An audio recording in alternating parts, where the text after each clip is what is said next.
pay attention to this next film. Alistair McGowan has discovered the shocking news. It might be RIP for RP, that's received pronunciation. Right. Good evening.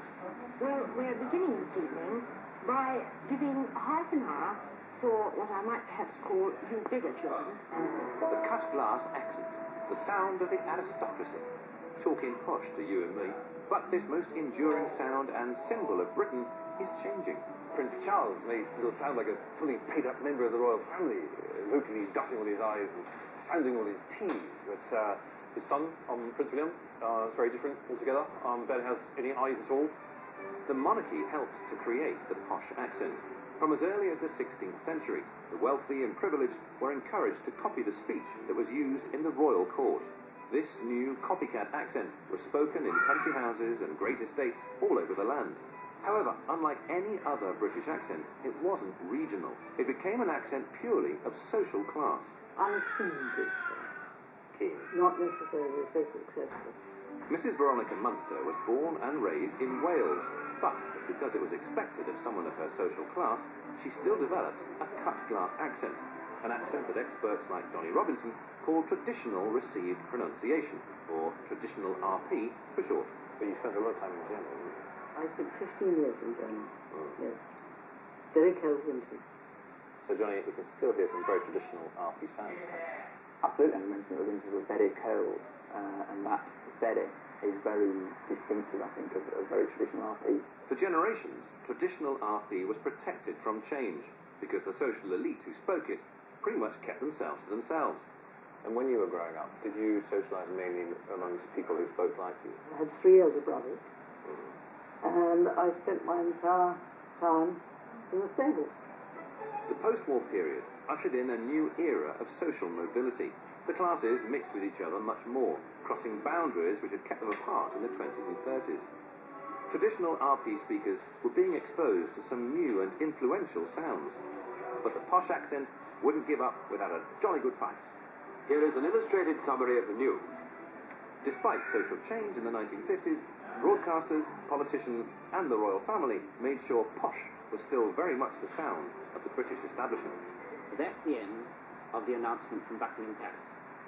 And it remained an advantageous accent to have, even into the 1980s, when artist and traditional RP speaker Gigi Salomon was talent spotted for a job because of her speaking voice.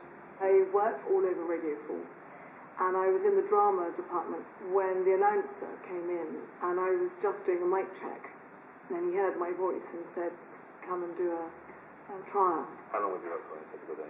If I can get in a good 8-hour day. That's what I was hoping you'd say. 8 hours? No. Is that what you think? No, I was hoping you'd say hours. That's what I was see. Oh, you mean it. I was led up that garden path. But now we've reached a tipping point, and the posh accent is losing its grip. Broadcasters have embraced regional accents. Well, that's off Newsnight tonight. Having a traditional RP accent is no longer seen as advantageous. Even the Chancellor, George Osborne, has been accused of recently downgrading his natural accent by dropping his T's. And the British people badly want it fixed. And the next generation of the upper class don't need to pretend to sound different. Their accents really have changed. Gigi's daughter, Bettina, has grown up in London, influenced by a variety of different accents. Do you think you're of a type? I think so. I heard myself in a voicemail the other day, and I was so embarrassed. Because I didn't realise it was quite that, what I would call posh. Isn't that interesting, Johnny, that Bettina used the word posh, but how different it still sounds from the way that either Gigi speaks and from the way we heard Mrs. Munster speak. And what about dropping of T's, or what do you call it? T-glocking, so using a glottal stop reduced to the back of the throat like that sound as opposed to a t. So, Bettina, if I was standing in front of a set of stumps, what would I be holding? Cricket bat. Cricket bat. What would I be holding, Gigi? A cricket bat. 2 T's? No T's. Posh has been fighting off all comers with a stiff upper lip for decades. But it seems it is now finally changing. Go on, then. What? Well, it's annoying, isn't it, when you can't tell, when Americans come up here. Sometimes you annoy us.